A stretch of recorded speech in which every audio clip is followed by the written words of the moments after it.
బుల్టెన్లో మరో breaking news చూస్తున్నాం. విశాఖ జిల్లా పరవాడ సినర్జీస్ ప్రమాదంలో గాయపడి ఆసుపత్రిలో చికిత్స పొందుతున్న వారు క్రమంగా మృతి చెందుతున్నారు. ఇండస్ ఆసుపత్రిలో చికిత్స పొందుతూ మరో ఇద్దరు చనిపోయారు. నిన్న సాయంత్రం జార్ఖండ్కి చెందిన లాల్ సింగ్ చనిపోగా ఈరోజు ఉదయం శ్రీకాకుళం నివాసి కోరాడ సూర్యనారాయణ మృతి చెందారు. వారి ఇద్దరి మృతదేహాలను పోస్ట్ మార్టం కోసం కేజీహెచ్కి పంపించారు.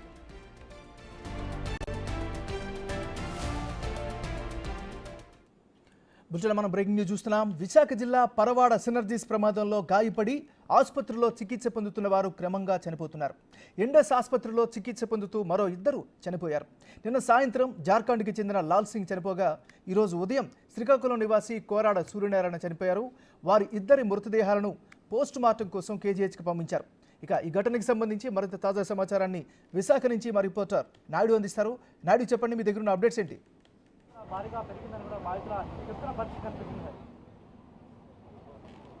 ఎంఎన్ఆర్ చూడొచ్చు. పరవాడ ప్రమాదంలో జరిగిన ఈ ఘటనలో నలుగురు అయితే విశాఖ ఇండస్ హాస్పిటల్లో మొన్న జాయిన్ అవ్వడం జరిగింది. ఈ నేపథ్యంలో వారికి చికిత్స పొందుతూ ఇందులో ముగ్గురు చనిపోయారు. ఈ నేపథ్యంలో ఈరోజు సూర్యనారాయణ బంధువులు అయితే ఇక్కడ ఆందోళన చేస్తున్న పరిస్థితి ఉంది. మా అన్నయ్య చనిపోయాడు అంటూ పూర్తిగా వాళ్ళ బంధువులు అయితే పెద్ద ఎత్తున ఇక్కడ హాస్పిటల్ వద్దకు వచ్చి ఆందోళన కన్నీరు మున్నీరు అవుతున్న పరిస్థితి. వాళ్ళ సిస్టర్ ఉన్నారు, వారితో మాట్లాడుతామా. చెప్పమ్మా, చనిపోయింది మీకు ఏమవుతారు? చనిపోయిన అబ్బాయి మా అన్నయ్య అండి. నా పెద్ద దిక్కు, నా కుటుంబానికి పెద్ద దిక్కు. తల్లిదండ్రుల్ని, భార్యని, పిల్లల్ని చూసుకోవాల్సిన పెద్ద దిక్కు సార్. పెద్ద దిక్కును కోల్పోయాం మేము. ఉదయం 6:30కి చెప్పారు సార్. నిన్న మార్నింగ్ వచ్చి మేము మాట్లాడాం సార్ మా అన్నయ్యతో. నేను ఆరోగ్యంగా ఉన్నాను, నాకు బయట మాత్రమే కాలింది, నేను ఇంటికి వస్తాను, మీరు వెళ్ళిపోండి ఇంటికని నాకు చెప్పారు సార్. నిన్న మార్నింగ్ మాట్లాడారు సార్. మా అమ్మగారు శ్రీకాకుళం నుంచి వచ్చారు సార్. అమ్మగారితో మాట్లాడారు సార్. మా వదినకి సి సెక్షన్ అయింది సార్. ఆమెని జాగ్రత్తగా తీసుకొచ్చి మా అన్నయ్యతో మాట్లాడించాం సార్. మా అన్నయ్య మాట్లాడి చెప్పాడంట, అమ్మ నాకేం అవ్వలేదు, నువ్వు ఇంటికి వెళ్ళిపో, నీ హాస్పిటల్ దగ్గర మన చిన్న బాబు 15 రోజులు బాబు ఉన్నాడు సార్, బాబుని చూసుకో, నాకేం అవ్వలేదు, నేను అయిన తర్వాత బాబు దగ్గరికి వస్తాను అని చెప్పాడంట సార్. అలాంటిది ఇప్పుడు 6:30 నిన్నంతా మాట్లాడి నిన్నంతా బాగున్న వ్యక్తి ఈరోజు 6:30కి చనిపోయారని చెప్పేసి మాకు చెప్పకుండా బాడీని తీసుకొచ్చేసారు. కిందకి బాడీని తీసుకొచ్చారు మాకు చెప్పకుండా. ఇన్ఫార్మ్ చేశారు సార్.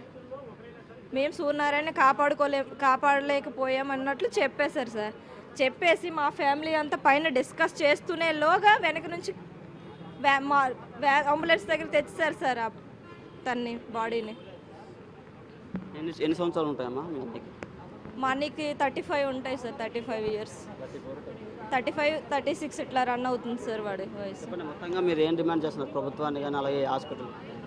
డిమాండ్ చేయడం అంటే సార్, ఆ అబ్బాయి కష్టపడి తల్లిదండ్రుల్ని, భార్యని, పిల్లల్ని చూస్తున్నాడు. ఆ భార్యని, పిల్లల్ని, తల్లిదండ్రుల్ని ఎవరు పోషిస్తారు? మాకు అది కావాలి. మాకు ఎవరికైనా ఒక ఉపాధి లాంటిది కల్పించాలి. ఆ అబ్బాయే మమ్మల్ని చూస్తున్నాడు, పెంచుతున్నాడు, పోషిస్తున్నాడు. మరి ఇప్పుడు ఆ పోషించే వ్యక్తి మా ఇంట్లో లేడు. మాకు ఉపాధి కల్పించాలని మేము అడుగుతున్నాం సార్. వాడు కష్టపడి మమ్మల్ని బ్రతికించాడు, పోషిస్తున్నాడు తల్లిదండ్రులు, భార్య, పిల్లల్ని. ఇప్పుడు ఎవరు పోషిస్తారు? అది మేము అడుగుతున్నాం. మాకు ఉపాధి కల్పించాలని మేము అడుగుతున్నాము. మా ఇంట్లో ఎవరికైనా ఉపాధి కల్పించాలి. ఈ సినర్జీ హాస్పిటల్లో, ఈ సినర్జీ ఫార్మాలో జాయిన్ అయ్యి ఎన్నాళ్ళైంది? 5-6 ఇయర్స్ అవుతుంది సార్. 5.5 ఇయర్స్ నుంచి అదే కంపెనీలో వర్క్ చేస్తున్నాడు. రీసెంట్గానే చెప్పాడు, ఇంకా కంపెనీ మానేస్తాను, వర్క్ చాలా ఎక్కువ అవుతుంది, మనం ఇంటికి వెళ్ళిపోయి వేరేది ఏదైనా చూస్తాను అన్నట్లు చెప్పాడు సార్. జస్ట్ ఒక 10 డేస్లోనే మేము మాట్లాడుకున్నాం. వాడికి కొంచెం వర్క్ ప్రెషర్ కూడా ఎక్కువ అవుతుందని మేము మానేస్తానని కూడా చెప్పాడు సార్. ఇంతలో ఈ ఘటన జరిగింది సార్. సార్ చెప్పండి, ఏ విధంగా చూడొచ్చు? పూర్తిగా ఈ వర్ష ప్రమాదాలతో చాలామంది చనిపోతున్న పరిస్థితి, అయినా ఫార్మా యజమానులు నిర్లక్ష్యంగా ఉన్న పరిస్థితి, ఏ విధంగా చూస్తారు ఈ ఘటనలో? ఇది చాలా దుర్మార్గమైన చర్యలండి. మొన్న ఆ ఫార్మా పరిశ్రమలో యాక్సిడెంట్ జరిగిన రోజే చంద్రబాబు నాయుడు గారు వచ్చి ఉన్నత విచారణ జరిపి వెళ్ళిన రోజు సాయంత్రమే మళ్ళీ ప్రమాదం జరిగింది.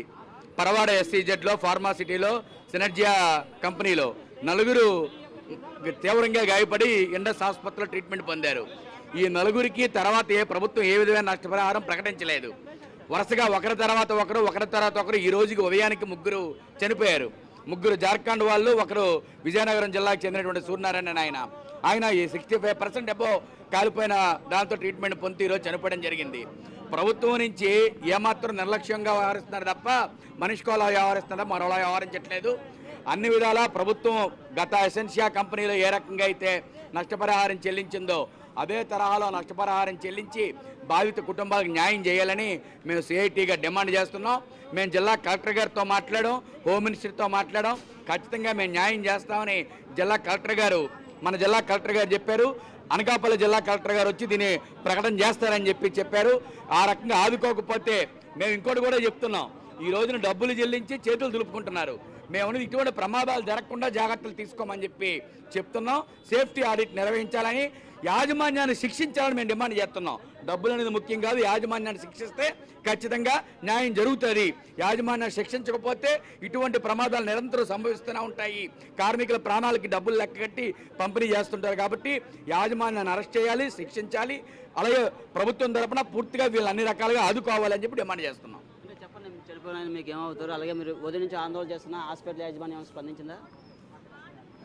హాస్పిటల్ యాజమాన్యం అయితే ప్రతి దానికి ఒక ట్యాబ్లెట్ వేసినా, ఒక ఇంజక్షన్ ఇచ్చినా సంతకాలు తీసుకొని చేసినటువంటి యాజమాన్యం కనీసం చనిపోయిన తర్వాత వాళ్ళకి ఇంటిమేషన్ ఇవ్వకుండా బాడీని కిందకు దించడం అనేది చాలా దురదృష్టకరమైన సంఘటన. సూర్యనారాయణ విషయం కాడికి వచ్చేసరికి పరిస్థితి ఏమైందంటే, తనకి 2 పిల్లలండి. ఒక పాపకైతే 4 రోజులు, తను కూడా హాస్పిటల్లో ఉన్నది, ఫ్రీ డెలివరీ అయ్యింది. బాబుకి 2 సంవత్సరాలు, భార్య డిగ్రీ చదువుకొని ఉన్నది. ప్రధానంగా మా డిమాండ్ ఏంటంటే, పిల్లల తాలూకా యావత్ చదువు కూడా ప్రభుత్వమే యాజమాన్యం భరించవచ్చు, ప్రభుత్వం భరించవచ్చు. ఖచ్చితంగా సూర్యనారాయణ భార్యకి ప్రభుత్వ ఉద్యోగం ఇప్పించే ప్రయత్నం అనేది ఖచ్చితంగా ప్రభుత్వం చేయాలి. ఆ విధంగా చేసినట్లయితే మేము ఈ తాలూకా యాజిటేషన్ నుంచి విరమించుకుంటామండి.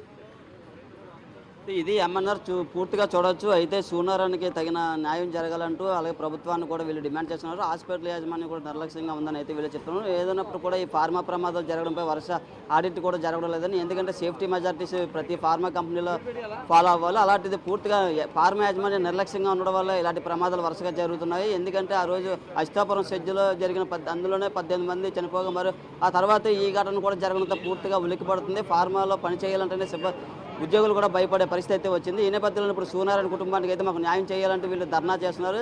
మాకు న్యాయం జరిగేంత వరకు ఎక్కడ ఉంటామని వీళ్ళు చెప్తున్నారు. ఎంఎన్ఆర్ నాయుడు, మరి కంపెనీ యాజమాన్యం స్పందించిందా? వాళ్ళ వెర్షన్ ఎలా ఉంది?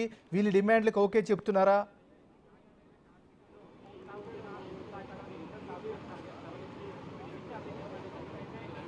ఎంఎన్ఆర్ చూడొచ్చు, పూర్తిగా కంపెనీ యాజమాన్యం అయితే పూర్తిగా వాళ్ళు కనీసం స్పందించిన పరిస్థితి లేదు. ప్రతిసారి మేము ఆడిట్ నిర్వహిస్తున్నాం, తనిఖీలు చేస్తున్నాం అని చెప్తున్నారు, కానీ ఎక్కడ తనిఖీ చేసే పరిస్థితి లేదు. ఎందుకంటే సంవత్సరానికి 3-4 ఘటనలు అయితే ఇలాంటి వరుస ప్రమాదాలు జరుగుతున్నాయి. ఈ నేపథ్యంలో వందలాదిగా ప్రాణాలు అయితే కోల్పోతున్నారు. ఏదన్నప్పుడు కూడా ప్రజా సంఘాలు కూడా మరో పక్క పూర్తిగా ఫార్మా కంపెనీలు నిర్లక్ష్యంగా ఉన్నాయి. దీని ప్రభుత్వాలు ఎప్పటికప్పుడు తనిఖీలు చేయకపోవడమే ఇలాంటి పరిస్థితికి అయితే దారితీస్తుంది.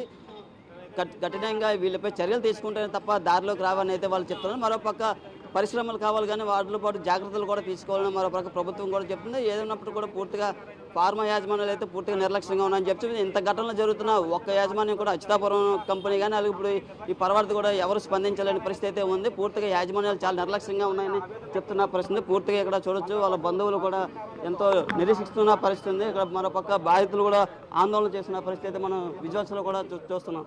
చెప్పండి, అసలు పూర్తిగా ఇప్పుడు హాస్పిటల్ వాళ్ళు మీతో ఏం చెప్పారు, ఏ హామీ ఇచ్చారు? హాస్పిటల్ నుంచి మాత్రం ఎవరు కాదు కదా సార్, ఆయన వచ్చేసరికి యాజమాన్యం నుంచి శ్రీనివాస్ గారు అని చెప్పేసి ఎండి గారు బెదరంట, తను వచ్చేసరికి ఒక చెక్ తీసుకొచ్చేసి ₹1 కోటి చెక్ ఇస్తానని అంటున్నారు. దాన్ని మేము నమ్మదలుచుకోలేదు సార్. ప్రభుత్వం తరపు నుంచి మాకు నెక్స్ట్ యాజమాన్యం తరపు నుండి మాకు న్యాయం కావాలని మేము కోరుకుంటున్నాం సార్. ఇంకోటి ఏంటంటే, లెటర్ హెడ్ మీద కంపెనీ ఏదైతే ఉందో ఆ కంపెనీ లెటర్ హెడ్ మీద వచ్చేసరికి తన తాలూకు పూర్తిగా డీటెయిల్స్తో కూడాను ఆ చెక్కు ఏంటనేది. ఇంకోటి ఏంటంటే, ఆ భార్య ఎవరైతే ఉన్నారో సూర్యనారాయణ గారి భార్యకి ఒక న్యాయం జరిగేటట్లు మాకు ఒక ప్రభుత్వం తరపు నుంచి మాకు ఏదో ఒకటి సహకారం కావాలి సార్. ప్రభుత్వం తరపు నుంచి కూడా పిల్లల చదువుల విషయం కానీ ఏదైనా కానీ మాకు 100% జరిగితేనే ఇక్కడ నుండి మూవ్ అయ్యే ప్రసక్తి ఉన్నది సార్, లేకుంటే మూవ్ అవ్వం సార్. అది పెళ్ళి వచ్చేసరికి ఒక 3.5 సంవత్సరాలు అవుతుంది సార్. ఇప్పుడు ఒక 1 year అవుతుంది సార్. బాబు భార్య గారు లేదు సార్. ఇప్పుడు వచ్చేసరికి ఆగస్టు 8వ తారీఖుని బాబు పుట్టారు సార్. జెమ్స్ హాస్పిటల్లో వాళ్ళ బాబు ఉన్నారు. వాళ్ళ మిస్సెస్ కూడా ఈ సంఘటన జరిగిందనే విషయం కూడా తెలియదు సార్. అందుకోసం మా ఆవేదన ఏంటంటే ఒక 1 year బాబు, నెక్స్ట్ వచ్చేసరికి ఇక్కడ 20 days కూడా కానివ్వండి ఒక బాబు ఉన్నారు. కనుక మీరు కంపెనీ తరపు నుంచి, యాజమాన్యం తరపు నుంచి, ప్రభుత్వం తరపు నుంచి 100% మాకు న్యాయం జరగాలని చెప్పేసి మేము కోరుకుంటున్నాం సార్. ఇది ఇక్కడ బంధువులు కూడా పూర్తిగా అయితే డిమాండ్ చేస్తున్నారు. ఎందుకంటే ఇప్పుడే పుట్టిన పిల్లలు కూడా ఉన్నారు, తమ కుటుంబం ఇప్పుడు అనాథ అయిపోయింది. ఎందుకంటే సూర్యనారాయణ మీద ఒక కుటుంబం ఆధారపడి జీవిస్తుందని పూర్తిగా బంధువులు కూడా చెప్తున్నారు. అయితే ఇప్పుడు పిల్లలు కూడా చిన్నపిల్లలు కావడంతో ఇప్పుడు అనాథ అయిపోయిన పరిస్థితి. మాకు ఆర్థికంగా సహాయం చేయాలి, అలాగే ఆయనకి ఉద్యోగం కూడా ఆయన తరపున ఇంట్లో ఎవరో ఒకరికి ఉద్యోగం కూడా ఇవ్వాలని పెద్ద ఎత్తున బంధువులు అయితే డిమాండ్ చేస్తున్న పరిస్థితి. ఎందుకంటే సూర్యనారాయణ కుటుంబం చాలా పేదవాళ్ళని వీళ్ళు చెప్తున్న పరిస్థితి. కుటుంబం అండి. Thank you Naidu.